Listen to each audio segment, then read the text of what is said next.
සියලු දෙනාම සාදරයෙන් පිළිගන්නවා අදත් අපේ Inside Retromax YouTube channel එකට.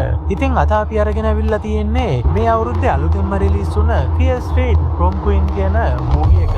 Shadyside කියන ප්‍රදේශයේ උසස් පාසලක සිදු වුණු ඝාතන දාමයක් මුල් කරගෙන තමයි මේ කතාව නිර්මාණය වෙලා තියෙන්නේ. ඉතින් මේ කතාවේ ප්‍රධාන චරිතය විදියට ලෝරි ග්‍රේන්ජර්ව අපිට හඳුන්වන්න පුළුවන්. රතු පාට ලෝගුවක් දාගත්ත වියරු ඝාතකයෙක්ගෙන් ලෝරිට බේරෙන්න පුළුවන් වේද?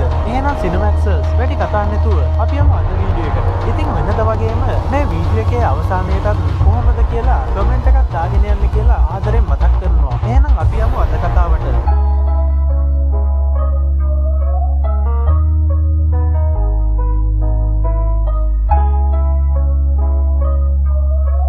මේ කතාව පටන් ගද්දිම වගේ අපිට බලා ගන්න පුළුවන් Shadyside කියන නගරේ මීට අවුරුදු කිහිපයකට කලින් දරුණු ගණේ මිනිමැරුම් රැසක් සිදු වෙලා තියෙනවා කියලා. ඉතින් මේ නිසාම ගොඩක් දෙනෙක් Shadyside හඳුන්වන්නේ ශාපලත් නගරයක් විදියට. ඊට පස්සේ අපිට පෙන්නනවා Shadyside කියන උසස් පාසලේ විදුහල්පති වේලන්ව. මෙයා විදුහල්පති වුණත් මේ පාසල පාලනය කරන්නේ නම් වයිස් ප්‍රින්සිපල් බ්‍රේකන්රිජ් තමයි. මෙයාලා මේ වෙලාවේ ප්‍රොම් එකකට ලෑස්ති වෙන ගමන් ඉන්නවා කියලා තමයි අපිට පෙන්වන්නේ. ඉතින් ප්‍රොම් එකක් කියලා කියන්නේ පාසලේ අවසාන වසරේ ඉගෙන ගන්න සිසුන් වෙනුවෙන් පවත්වන නර්තන රාත්‍රියකට. මේ දවසට ළමයින්ට මේකට සහභාගී වෙන්න තියෙන්නේ කපල් විදියට.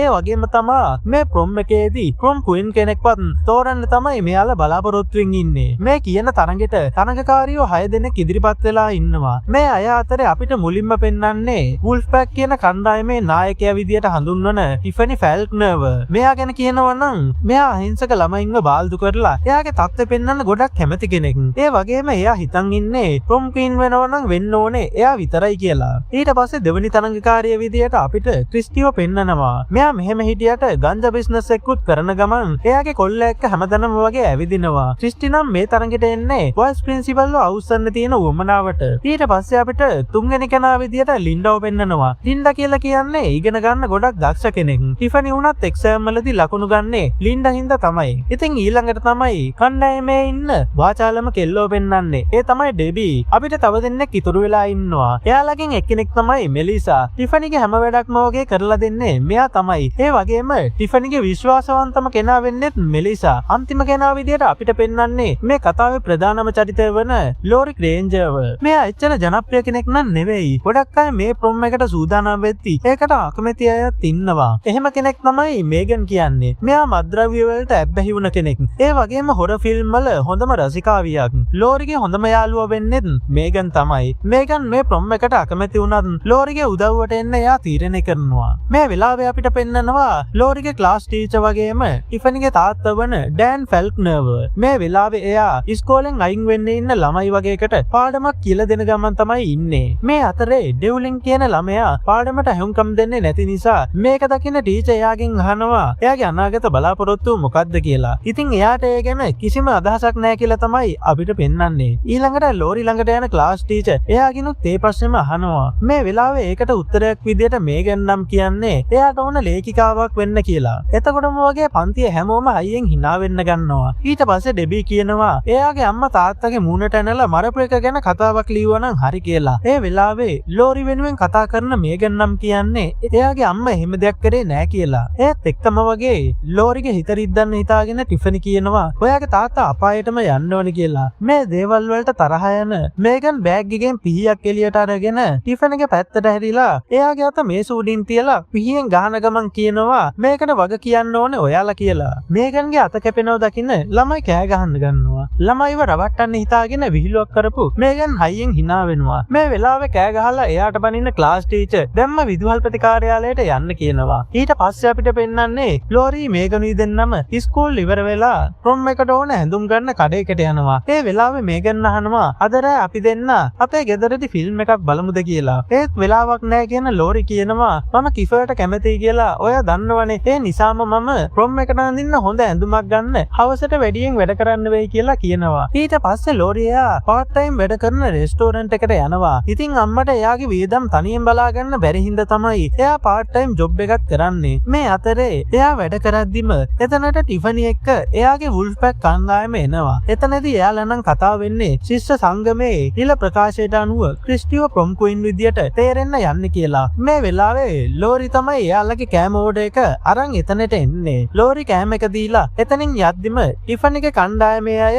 එයාගේ ඇඳුම දිහා බලලා එයා ප්‍රොම් එක දවසට මොන වගේ ඇඳුමක් අඳීද කියලා විහිළු කරනවා. ලෝරි මේ වෙලාවේ ගොඩක් දුකින් ඈතට වෙලා ඒ දිහා බලන් ඉන්නවා. ඒ දවසේ වැඩ ඉවර වෙලා ලෝරි රෙස්ටෝරන්ට් එක අස් කරන ගමන් ඉන්නේ. මේ වෙලාවේ අමතක වෙලා ජැකට් එක රෙස්ටෝරන්ට් එකේ දාලා ගිය ටිෆනිගේ බොයිෆ්‍රෙන්ඩ් ටයිලර් මෙතනට එනවා. ලෝරිගේ හිතේ ටයිලර් ගැන කැමැත්තක් තිබුණත් එයා ඒක කියන්න යන්නේ නැහැ. රෑ වෙලා වැඩ ඉවර වෙලා ගෙදර යන ලෝරි අම්මත් එක්ක කතා කරනවා. ඔයා shopping ගියාද කියලා අම්මා අහද්දි ලෝරි කියනවා ඔව් අම්මේ ඉස්කූල් එකේ අවසාන දවසේ තියෙන ප්‍රොම් එකට අඳින්න ඇඳුම් ගන්න ගියා කියද්දි අම්මා මොනවත් කියන්නේ නැතුව එතනින් යනවා. ඊට පස්සේ මේගන්ට කතා කරන ලෝරි නම් කියන්නේ එයාගේ අම්මා නම් ප්‍රොම් ක්වීන් තරඟට යනවට වැඩි කැමැත්තක් නැහැ වගේ කියලා. මොකද එයාගේ අම්මා ප්‍රොම් ක්වීන් විදියට යෝජනා වුණ අවුරුද්දේ තමයි එයාගේ තාත්තව මරලා දාලා තියෙන්නේ. ඔයාගේ අම්මා ඒ ගැන හිතලා දුක් වෙනවා ඇති කියලා මේගන් කියනවා. ෆෝන් එක තියන්න කලින් ලෝරි අහනවා ඔයාගේ පාර්සලේ ලැබුණද කියලා. ඉතින් මෙයාලා මේ කතාව වෙන්නේ ගංජා පාර්සලයක් ගැන. හෙට ක්‍රිස්ටි එක ගේන්නම් කිව්වා කියලා මේගන් ෆෝන් එක තියනවා. ඊට පස්සේ අපිට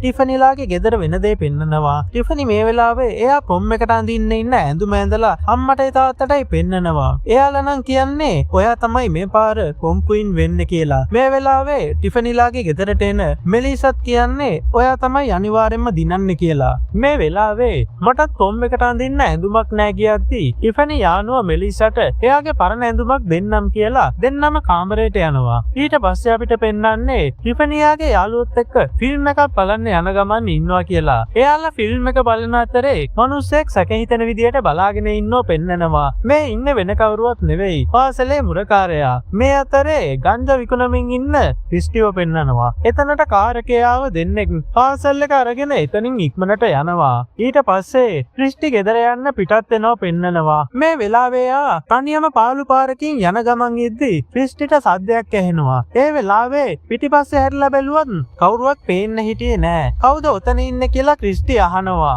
ඔන්න මේ වෙලාවේ අපිට පෙන්නනවා රතු පාට ලෝගුවක් දාගත්ත මිනිස්සෙක් පොරවකුත් අතින් අරගෙන ක්‍රිස්ටි පැත්තට එනවා. ක්‍රිස්ටි ළඟට ලං වෙනවත් එක්කම මේ ඝාතකයා එයාගේ පිටමැද්දට පොරවෙන් පාරක් ගහනවා.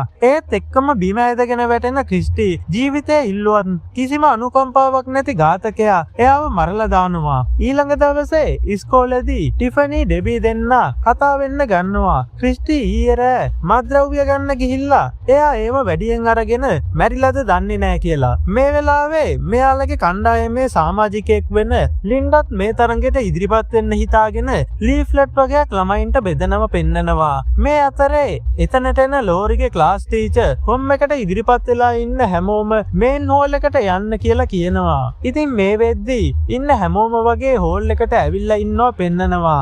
මේ වෙලාවේ ක්‍රිස්ටි නැති නිසා වයිස් ප්‍රින්සිපල් කියනවා වෙලාවට ඉස්කෝලේට ආවෙ නැති නිසා ක්‍රිස්ටිව තරගෙන් ඉවත් කරන්න වෙනවා කියලා. ඒ වගේම තරගෙට ඉන්න ළමයි හැමෝම තමන්ගේ ඉදිරිපත් කිරීම කරන්න කියලා වයිස් ප්‍රින්සිපල් කියනවා. මේ අතරේ අපේ කෙනෙක්ම තමයි මේ තරගෙ දිනන්නේ කියලා වුල්ෆ් පැක් කණ්ඩායමේ අය ගොඩක් සතුටු වෙනවා. ඉස්කෝල් ඉවර වෙලා ගෙදර යන්න හදද්දී ලෝරිගේ යාළුවෙක් කියනවා අදරේ තරගෙට මම ඔයාට වෝට් එකතු කරා කියලා. මේ වෙලාවේ එතනට එන වයිස් ප්‍රින්සිපල් කියනවා ඔයා තමයි අනිවාර්යෙන්ම මේ තරගෙ දිනන්න ඕනේ කියලා. ඒ වගේම කියනවා මම ඔයාගේ අම්මව දැනගෙන හිටියා. එයාට උන දේ ගොඩක් භයානක දෙයක්. හැමෝම වගේ එයාට චෝදනා කරන්න ගත්තා. එහෙම කියලා තරගෙට සුබපතන ගමන් වයිස් ප්‍රින්සිපල් එතනින් යනවා. ඊට පස්සේ අපිට පෙන්නනවා රෙස්ටෝරන්ට් එකේ වැඩට යන ලෝරිට පාරේදී ටිෆනිව හම්බෙනවා. ටිෆනි මේ වෙලාවේ ලෝරිට කියනවා පාටි එකට යන්න පාර්ට්නර් කෙනෙකුත් නැතුව ගැලපෙන ඇඳුමකුත් නැතුව ප්‍රොම් එකට ඇවිල්ලා ලැජ්ජ වෙන්න එපා කියලා. ඒ වගේම ඔයාලගේ පවුලට හොඳ අතීතයක් නැහැ. ඒ කාලේ ඔයාගේ අම්මට හැමෝම වගේ වෛර කළා. එයා තමයි ඒ දවස්වල ප්‍රොම් එක විනාශ කරලා තියෙන්නේ කියලා ටිෆනි එතනින් යනවා.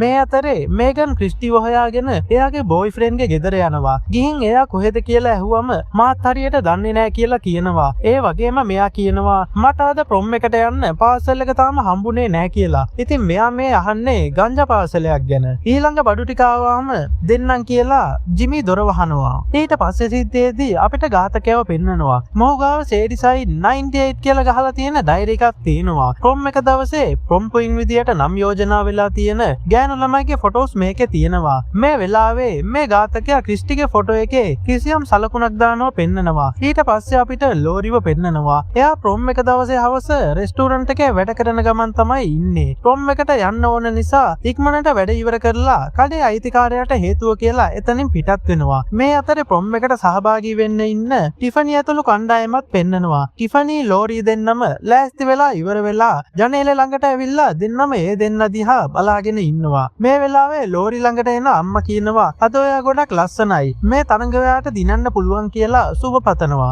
අන්තිමේදී හැමෝම බලාගෙන හිටපු ඒ දවස උදා වෙනවා. මේගන් ලෝරිට පොරොන්දුන විදියටම ප්‍රොම් එක දවසේ කොල්ලෙක් විදියට තමයි ඇඳගෙන ඇවිල්ලා ඉන්නේ. ඒත් එක්කම මේ දෙන්න උත්සව ශාලාවට ඇතුල් වෙනවා පෙන්නනවා. මේ වෙලාවේ ඉතින් හැමෝම වගේ විනෝද වෙන ගමන් තමයි ඉන්නේ. ඉතින් වයිස් ප්‍රින්සිපල් තරඟකාරයෝ හැමෝටම ස්ටේජ් එකට ආරාධනා කරනවා. ඔන්න මේ වෙලාවේ ඉස්කෝලේ මුරකාරයා ස්ටේජ් එක පිටිපස්සේ ඉඳලා හැංගිලා බලාගෙන තමයි ඉන්නේ. ඒත් මේ වෙලාවේ ලෝරි සහ අනිත් තරඟකාරියන්ගේ පාර්ට්නර්ස්ලා විතරයි ස්ටේජ් එකට යන්නේ. මේ වෙලාවේ ටිෆනි එයාගේ කණ්ඩායමේ සෙට් එකයි එකම විදියට ඇඳගෙන ඩාන්ස් කරන ගමන් ස්ටේජ් එකට එනවා පෙන්නනවා. මේ ගැන මොනවත්ම දැනගෙන හිටියේ නැති ලෝරි ස්ටේජ් එකෙන් බහලා මේගන් ඉන්න තැනට යනවා. මේ නර්තනයේ ඉවර වෙලා ලින්ඩා එයාගේ බොයිෆ්‍රෙන්ඩ් එක්ක එයාගේ ලීෆ්ලට් ටික අරන් එන්න යනවා පෙන්නනවා. එතනට යන එයාලා දෙන්න දකින්නවා ලීෆ්ලට් ටික ඔක්කොම වගේ කවුරු හරි විනාශ කරලා තිනවා කියලා. මේ වෙලාවේ හොඳටම තරහ යන ලින්ඩා කියනවා මම මේ දේ කරපු කෙනාව කොහොම හරි හොයාගන්නවා කියලා. ඉතින් මේ වෙලාවේ එයාලට සද්දයක් ඇහෙනවා. මේ වැඩේ කරපු කෙනා ඒ හරිය තාම ඉන්නව ඇති කියලා හිතන ලින්ඩා සද්ද ඇහෙන පැත්තට යනවා. ලින්ඩා ගිහින් ටික වෙලාවකට පස්සේ එයාගේ බොයිෆ්‍රෙන්ඩ්ට මොන හරි කපනවා වගේ සද්දයක් ඇහෙනවා. එයාත් ඒ සද්ද ඇහුන පැත්තට යන්න හදද්දිම වගේ එයා දකින්නවා බඩත් අල්ලගෙන අමාරුවෙන් එයාගේ පැත්තට එන ලින්ඩාව. ලින්ඩා ටිකක් ඉස්සරහට එනකොට අපිට පෙන්නනවා එයාගේ බඩවැල් ඔක්කොම වගේ එළියට ඇවිල්ලා තියෙනවා කියලා. මේ වෙලාවේ ලින්ඩා එකපාරටම බිම ඇදගෙන වැටෙනවත් එක්කම වගේ එයාගේ පිටිපස්සේ හැංගිලා ඉන්න ඝාතකයව දකින බොබි කලබල වෙලා දුවන්න ගන්නවා. එතනින් පැනලා යන්න හදනකොටම ඝාතකයා බොබිව අල්ලගෙන එතන තියෙන යන්ත්‍රයකට තියලා එයාගේ එක අතක් වෙන් වෙන්නම කපලා දානවා. ඒ වගේම බොබිගේ අනිත් අතත් මේ ඝාතකයා වෙන් වෙන්නම කපලා දානවා. මේ වෙලාවේ වේදනාවෙන් කෑ ගහගෙන බිම ඇදගෙන වැටෙන බොබි ඉක්මනට දොර ළඟට දුවනවා. ඝාතකයා මෙයාගේ අත් දෙකම කපලා තියෙන හින්දා බොබිට දොර අරගන්න බැරි වෙනවා. එතනට එන ඝාතකයා බොබිවත් එතනම මරලා දානවා. මේ වෙලාවේ අපිට පෙන්නනවා උත්සව ශාලාවේ හැමෝම වගේ කනබොන ගමන් විනෝද වෙමින් ඉන්නවා කියලා. මේ අතරේ එක ගෑනු ළමෙක් බය වෙලා හයියෙන් කෑ ගහන්න ගන්නවා. ඒත් එක්කම වගේ වාජනයක දාලා තිබුණ ටිෆනිගේ කඳෙන් වෙන් කරපු හිස කොටස අපිට පෙන්නනවා. ඒක දැකලා එතන හිටපු කොල්ලෙක් එතනම කලන්තේ දාලා බිම ඇදගෙන වැටෙනවා. මේ වෙලාවේ වාජනේ පෙරලිලා ඒකේ තිබුණ ඔළුව ගිහිල්ලා ටිෆනිගේ ඉස්සරහටම වැටෙනවා. මේ වාජනය ඇතුලේ නම් මේ වෙලාවේ තිබුණේ බොරුවට හදපු ඔළුවක්. මේ වෙලාවේ මේගන් පැත්තට හැරිලා ටිෆනි බනින්න ගන්නවා. මොකද පන්තියේ මේ වගේ දේවල් කරන්නේ මේගන් විතරයි කියලා හැමෝම වගේ දන්නවා. මේගන්මයි මේ දේත් කරේ කියන්න සාක්ෂි නැති නිසා වයිස් ප්‍රින්සිපල් හැමෝටම අවවාද කරනවා. මේ අතරේ ඩෙබි සහ එයාගේ බොයිෆ්‍රෙන්ඩ් තනි වෙන්න කියලා හිතාගෙන ඉස්කෝලේ වෙනත් පැත්තකට යනවා පෙන්නනවා. හැමෝම නටන දිහා ලෝරි පැත්තකට වෙලා බලන් ඉන්නවා. මේ වෙලාවේ ලෝරි ළඟට එන ප්‍රින්සිපල් කියනවා ඔයාට පාසලයක් ඇවිල්ලා තියෙනවා ගිහිල්ලා ඒක ගන්න කියලා. මේ වෙලාවේ පාසලේ ගෙනාව කෙනා ලෝරිට සයින් කරන්න කියලා මල් බොකේ එකකුයි පොඩි නෝට් එකකුයි දීලා එයා එතනින් යනවා. මේ නෝට් එකේ තියෙන්නේ ඔයා හිර වෙන්නේ නැතුව ඉඳී කියලා බලාපොරොත්තු වෙනවා කියලා සටහනක්. ඊට පස්සේ බේස්මන්ට් එකේ ඉන්න ජූඩ් ඩෙබීට ලස්සන මාලයක් දෙනවා. ඉතින් ජූඩ් අතින්ම ඩෙබීගේ කරට මේ මාලේ දානවා. මේ වෙලාවේ එයාලා ආදරෙන් ඉන්න හදනකොටම වගේ සද්දයක් ඇහෙන්න ගන්නවා. ජූඩ් නම් කියන්නේ මීයක් වෙන්න ඇති කියලා. ඒත් එක්කම වගේ මෙයාලගේ පිටිපස්සේ හැංගිලා ඉඳපු ඝාතකයා චේන්සෝ එකකින් ජූඩ්ගේ මූණ කපලා දානවා. මේ වෙලාවේ ඩෙබී මහා හයියෙන් කෑ ගහන්න ගන්නවා. ඉතින් කොරිඩෝ එකෙන් යන ගමන් හිටපු මේගන්ට මේ සද්ද ඇහෙනවා. බේස්මන්ට් එක පැත්තට ගිහින් දොරා ඉන්න හදනකොටම එතනින් කෑ ගහ යන කපල් එකක් දකින මේගන් මෙයාලා දෙන්නගේ සද්ද තමයි ඇහෙන්නේ නැත්තේ කියලා හිතලා එතනින් යනවා. ජූඩ්ව මරපු ඝාතකයා ඊළඟට ඩෙබී පැත්තට යනවා. මේ වෙලාවේ මොනවද කරන්න කියලා හිතාගන්න බැරුව ඉන්න ඩෙබී පස්සෙන් පස්සට යනවා. මේ වෙලාවේ ඩෙබී දන්නේම නැතුව කරන්ට් වයර් එකක් ඇල්ලුව නිසා ඩෙබී එතනම මැරෙනවා. ඒත් එක්කම වගේ කරන්ට් එකත් යනවා. මල් පොකුරත් තරන් උත්සව ශාලාවට යන ගමන් ඉන්න ලෝරිට ටිෆනිව හම්බෙනවා. මේ වෙලාවේ ඔයාට රෝස මල් දුන්නේ කවුද කියලා ටිෆනි අහනවා. ඒ වගේම ඔයා මගේ බොයිෆ්‍රෙන්ඩ්ට කැමැත්තෙන් ඉන්න කියලත් මම දන්නවා කියලා ටිෆනි කියනවා. ඔයාගේ අම්මත් එයාට ගැලපෙන්නේ නැති කෙනෙක්ට ආදරය කරලා ප්‍රෙග්නන්ට් වුණාට පස්සේ දාලා ගිය නිසා ඒ කොල්ලට ඇනලා එයාව මරලා දැම්මා කියලා ටිෆනි කියනවා. ඒ ඉපදුන දරුවා ඔයා කියලා කියනවා. මේ වෙලාවේ එතනට වෙලා සේරම වගේ අහගෙන හිටපු මෙලිසටත් මේ වෙලාවේ ලෝරි ගැන දුක හිතෙනවා. මේ අතරේ ඩෙබීගේ මාලෙට කරන්ට් වයර් එකක් ගෑවිලා ආයෙත් කරන්ට් එක එනවා. එතකොටම වගේ ප්‍රින්සිපල් මුරකාරයාට කියනවා පොඩ්ඩක් බේස්මන්ට් එකට ගිහිල්ලා බලන්න කියලා. ඊට පස්සේ පෙන්නනවා වොෂ්රූම් එකට වෙලා අන්නන ලෝරිට මෙලිසා එයාගේ මේකප් සෙට් එක දෙනවා. ටික වෙලාවකට පස්සේ මේකප් දාගෙන උත්සව ශාලාවට එන ලෝරිව දැකලා හැමෝම පුදුම වෙලා එයා දිහා බලාගෙන ඉන්නවා. මේ වෙලාවේ ලෝරි ළඟට එන මෙලිසත් ඔයා ගොඩක් ලස්සනයි කියලා කියනවා. මෙලිසා ලෝරිත් එක්ක කතා කරනවා දකින්න ටිෆනිට හොඳටම තරහ යනවා. එයා එතනට ගිහිල්ලා කියනවා මගෙන් ගත්ත බඩු ටික ආපහු දෙන්න කියලා. ඒ කියන්නේ මෙලිසට දීපු ගවුමායෙත් ඉල්ලනවා. ඊට පස්සේ එතන මේසේ උඩ තිබුණ බීම වීදුරුවක් ටිෆනි මෙලිසාගේ ඇඟට හලනවා. මේ වෙලාවේ DJ කරන කොල්ලා කියනවා දැන් තමයි ඩාන්සින් තරඟේ පටන් ගන්න කියලා. මේ වෙලාවේ ලෝරි සහ ටිෆනි දෙන්නම මියුසික් ට්‍රැක් එකකට නටනවා පෙන්නනවා. ඉතින් ලෝරි හරිම ලස්සනට එයාගේ නැටුම ඉදිරිපත් කරනවා. හැබැයි මේ වෙලාවේ තරහෙන් ඉන්න ටිෆනිට හරියට නටන්න බැරි වෙනවා. එයාගේ සමබරතාවය නැති වෙලා ගිහින් එයා වැටෙන්න යනවා. ටිෆනිගේ අම්මා එයා නැටුම වරද්දන දිහා ගොඩක් ලැජ්ජාවෙන් වගේ බලන් ඉන්නවා. මේ දේවල් බලන් ඉන්න බැරිම තැන ටිෆනිට හිතවත් ක්ලෙයා කියන කෙල්ල ගිහිල්ලා මියුසික් බොක්ස් එකේ වයර් එක ගලවලා දානවා. මේ අතරේ මෙලිසා බීම හැලුණු ඇඳුමත් මාරු කරගෙන මේකප් දාන ගමන් ඉන්නව පෙන්නනවා. ඒත් ඝාතකයා කන්නාඩිය පිටිපස්සට වෙලා එයා දිහා බලාගෙන ඉන්නවා කියලා මෙලිසා නම් දන්නේ නෑ. මේ වෙලාවේ එකපාරටම ඝාතකයා එතනට එනවා. ඊට පස්සේ එකපාරම තියුණු පිහියක් එළියට ගන්නවා. මේක දකින මෙලිසා හොඳටම බය වෙලා දුවලා ගිහිල්ලා පිටවීමේ දොරටුව අරිනවා. මේ වෙලාවේදී මෙලිසා වගේම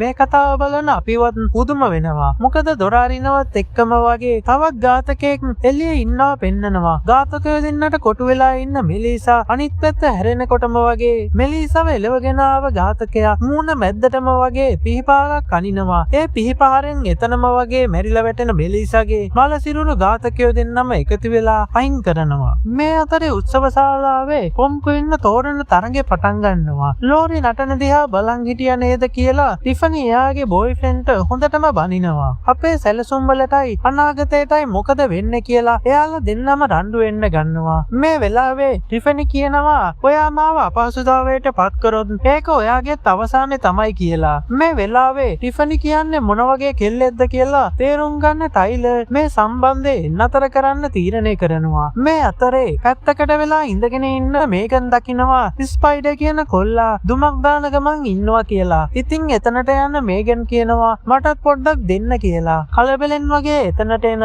මෙලිසාගේ බොයිෆ්‍රෙන්ඩ් අහනවා මෙලිසාව දැක්කේ නැද්ද කියලා. ඒ වගේම තවත් කපල් දෙකක් අතුරුදහන් වෙලා කියලා කියනවා. චැට්ගේ කතාව අතරතුරේදී මේගන් දකිනවා ඝාතකයා කොරිඩෝව දිගේ යනවා කියලා. මේගන් ඉක්මනටම වගේ කොරිඩෝවට ගිහින් බැලුවත් ඝාතකයා ඒ වෙනකොටත් ගිහින් ඉවරයි. මේ වෙලාවේ උත්සව ශාලාවේ නටන ගමන් ඉන්න ලෝරි ළඟට ටිෆනිගේ බොයිෆ්‍රෙන්ඩ් ලං වෙනවා පෙන්නනවා. මේ දිහා පැත්තකට වෙලා බලන් ඉන්න ටිෆනි එයාගේ අම්මයි දකිනවා. ඒත් ලෝරි ළඟට ටයිලර් ලං වෙනවත් එක්කම වගේ මේගන් මේ මැද්දට පැනලා ලෝරිවත් එක්කගෙන පැත්තකට යනවා. ඉතින් මේගන් කියන්න ගන්නවා මම රතු පාට ලෝගුවක් ඇඳගෙන වෙස් මූණක් දාගත්ත මිනිස්සෙක්ව දැක්කා කියලා. ඒ වගේම කොන්කුයින් තරඟට ඉදිරිපත් වුණ තරඟකාරියෝ කිහිප දෙනෙක්ම තුරුදහන් වෙලා කියලාත් කියනවා.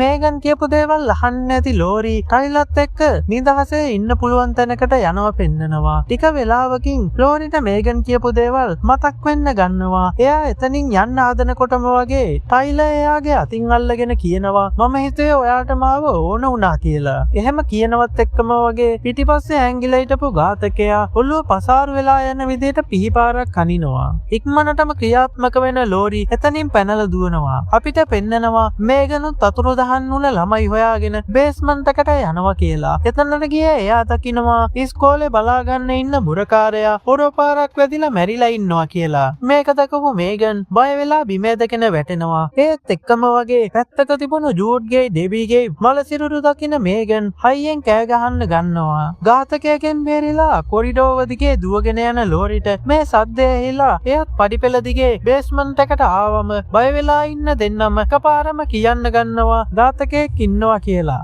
අපි මෙතනින් ඉක්මනටම පැන ගන්න ඕනේ කියලා දෙන්නම පඩිපෙළ නැගගෙන දොර ළඟට යද්දිම වගේ ඝාතකයා මේ වෙනකොටත් දොර ලොක් කරලා ඉවරයි. මේ දෙන්න ඉක්මනටම පහලට දුවලා පිට වෙන්න තැනක් හොයනවා. පඩි සද්දයක් ඇහුන නිසා දෙන්නම ඒ ළඟ තැනක හැංගිලා බලන් ඉන්නවා. මේ වෙලාවේ කලබලෙන් එතනට එන ඝාතකයා කාමරයක් ඇතුළට යනවා. මේ අතරේ දෙන්නම එතනින් පැන ගන්න යද්දිම ඝාතකයා මේ දෙන්නව දැකලා පස්සෙන් පන්නන්න ගන්නවා. පුළුවන් උපරිම වේගෙන් දුවන දෙන්නම කාමරයක් ඇතුළට ගිහිල්ලා දොර ලොක් කරගන්නවා. ඉතින් මේ දෙන්න දකින්නවා ඝාතකයා ළඟ තිබුණු ඩයරියේ කොම්කුයින් ළම සලකුණු කරලා තියෙනවා කියලා. මේ දේවල් අපි ප්‍රොම් හෝල් එකේ ඉන්න හැමෝටම ගිහින් කියන්න ඕනේ කියලා දෙන්නම එතනින් පැන ගන්න තැනක් හොයනවා. මේ දේවල් එක්ක වියර වැටිලා ඉන්න ඝාතකයා හොරවක් කරගෙන වෙලා දොර කඩන්න හදනවා. මේ වෙලාවේ මේ දෙන්න දකින්නවා කාමරේට උඩින් තියෙන ජනේලයක්. මේගන් ජනේලෙ පහලෙන් තිබුණු මේස උඩට නැගලා ලෝරිය අරන් දුන්න පුටුවෙන් ජනේල එක ගහනවා.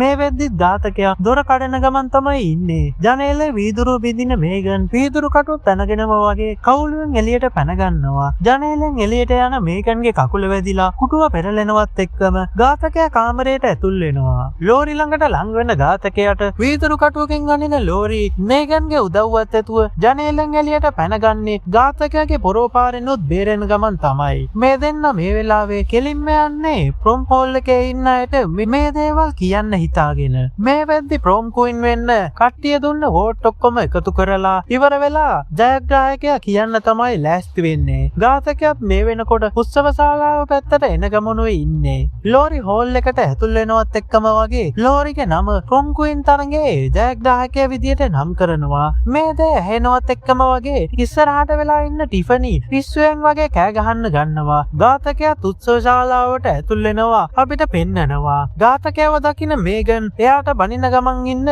ක්ලෙයාවත් පැත්තකට තල්ලු කරලා දාලා දුවනවා. ක්ලෙයා ළඟට ලං වෙන ඝාතකයා එක පාරකින් ක්ලෙයාගේ කකුලක් වෙන් කරනවා. මේ වෙලාවේ වේදනාවෙන් කකුල අල්ලගෙන කෑ ගහන ක්ලෙයාව දකින ජෙරාල් කියන කොල්ලගේ ඔළුව කඳෙන් වෙන් වෙන්නම පොරෝ පාරක් ගහනවා. ඝාතකයා ගැන හැමෝටම කියන්න හිතාගෙන ස්ටේජ් එකට නැගපු ලෝරිට පොම් කුයිල්ලට දෙන ඔටුන්නත් පලන්දනවා. මේක දකින ඝාතකයාත් මිනිස්සු අතරින් ස්ටේජ් එක පැත්තට යනවා. ස්ටේජ් එකේ උඩටම නගින ඝාතකයාට සංසුන් වෙන්න කියන පින්සිපල්ගේ අතත් වෙන් කරන ඝාතකයා එකපාරම ලෝරි පැත්තට හැරෙනවා. හොඳටම බය වෙලා ඉන්න ලෝරි ස්ටේජ් එකේ බිම ඇදගෙන වැටෙනවා. පොරව උස්සලා පාරක් ගහන්න යද්දිම වගේ මේගන් ඝාතකයාගේ ඇඟට පනිනවා. මේගන්වත් දිව දාලා පාගන ඝාතකයා මේගන්ව මරන්න යද්දිම ඉක්මනටම ක්‍රියාත්මක වෙන ලෝරි එයාට පලන්දපු ඔටුන්න ගලවලා අරගෙන ඝාතකයාගේ ඇහැකට අනිනවා. ඒත් එක්කම වේදනාවෙන් කෑ ගහන ඝාතකයා දනින් වැටිලා වෙස් මූණ ගලවනවා. ඝාතකයා කවුද කියලා දකින උත්සව ශාලාවේ ඉන්න හැමෝම වගේ පුදුම වෙනවා. ඉතින් මේ ඝාතකයා වෙන කවුරුත් නෙවෙයි. ලෝරිගේ ක්ලාස් ටීචර් වගේම ටිෆනිගේ තාත්තා ඩෑන් ෆැල්ක්නර්. ඉතින් මෙයා තමයි මේ හැම දෙයක්ම මෙච්චර වෙලා කරලා තියෙන්නේ. මේ වෙලාවේ ටිෆනිගේ අම්මා අහනවා ඇයි ඔයා මේ දේවල් කරේ කියලා. ඒකට උත්තරයක් දෙන ඩෑන් කියනවා ඔයාට අපේ දුවව ප්‍රොම් ක්වීන් වෙනවා දකින්න ලොකු ආසාවක් තිබුණ නිසායි මම මේ දේවල් කරේ කියලා. ටික වෙලාවකින් මෙතනට පොලිසියෙන් වගේම ඇම්බියුලන්ස් එහෙමත් එනවා පෙන්නනවා. මේගන්ගේ අතේ කැපුමක් තියෙන නිසා ඒකට බෙහෙත් දාන්න එයාව ඇම්බියුලන්ස් එකකින් එක්කගෙන යනවා. මේ අතරේ පොලිසියායේ කතා වෙනවා ගිය සැරේ ඝාතනවලට වඩා මේ පාර ඝාතන ගොඩක් දරුණු ගණේ ඒවා කියලා. මේ එක්කම වගේ අපිට පෙන්නනවා මිනිමරු ඩෑන්ව පොලිසියෙන් මාංචු දාලා අරගෙන යනවා කියලා. ඒ වගේම මේ ගැන සාක්ෂි දෙන්න ටිෆනිගේ අම්මා නැන්සිටත් පොලිසියට යන්න වෙනවා. ලෝරි කියනවා එයා ටිෆනිගේ තනියට ඉන්නම් කියලා. මේ දෙන්න පොලිස් කාර් එකකින් ගෙදර ඇරලවන අතරතුරේදී ටිෆනි ලෝරිගෙන් වුණ හැම දෙයකටම වගේ සමාවිල්ලනවා. ගේ ළඟට ආවට පස්සේ ටිෆනි කියනවා පුළුවන් නම් අදට විතරක්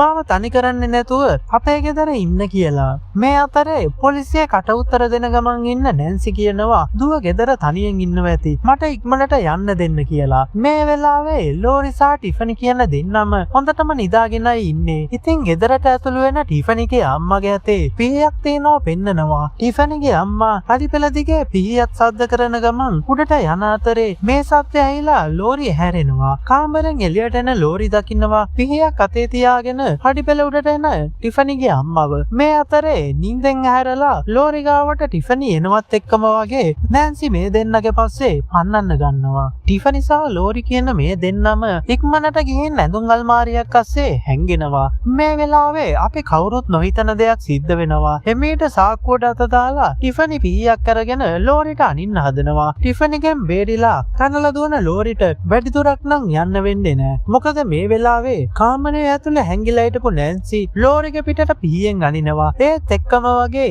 බිම ඇදගෙන වැටෙන ලෝරි දිහා බලන නැන්සි කියනවා මට මේ වෙලාවේ ඔයාගේ තාත්තව මතක් වෙනවා කියලා. ඒ වගේම කියනවා ඔයාගේ අම්මා තාත්තා එක්ක යාළු වෙන්න කලින් මම තමයි ඔයාගේ තාත්තා එක්ක යාළු වෙලා හිටියේ කියලා. ඔයාගේ අම්මා මගෙන් එයාව උදුරගත්තා. ඒකට එයාගෙන් පරිගන්න ඕන හින්දා තමයි මම ඔයාගේ තාත්තගේ මූණ කපලා දාලා මැරුවා කියලා කියනවා. එහෙම කියලා නැන්සි ලෝරිව මරන්න හදනකොටම වගේ එතනට එන ටිෆනි කියනවා ලෝරිව මගේ අතින්ම මරන්නම් කියලා. ඒත් එක්කම වගේ තමන්ව මරන්න එන ටිෆනිට ලෝරි පයින් පාරක් ගහනවා. මේ වෙලාවේ විසි වෙලා යන ටිෆනි පඩිපෙලක් කඩාගෙන පහළ තට්ටුවේ තියෙන ප්‍රතිමාවක් උඩට වැටිලා ඇඟ පසාරු කරගෙන යනවා. පහළ බලන නැන්සි දකිනවා තමන්ගේ දුව මැරිලා කියලා. මේත් එක්කම වගේ ක්‍රියාත්මක වෙන නැන්සි ලෝරි පස්සේ පන්නන්න ගන්නවා. දොර ළඟට යන ලෝරි දොර අරින්න හදනකොටම වගේ නැන්සි පීයෙන් අනිනවා. මේ වෙලාවේ නූලෙන් මේ පීපාරෙන් බේරිලා ලෝරි පැනලා දීුවත්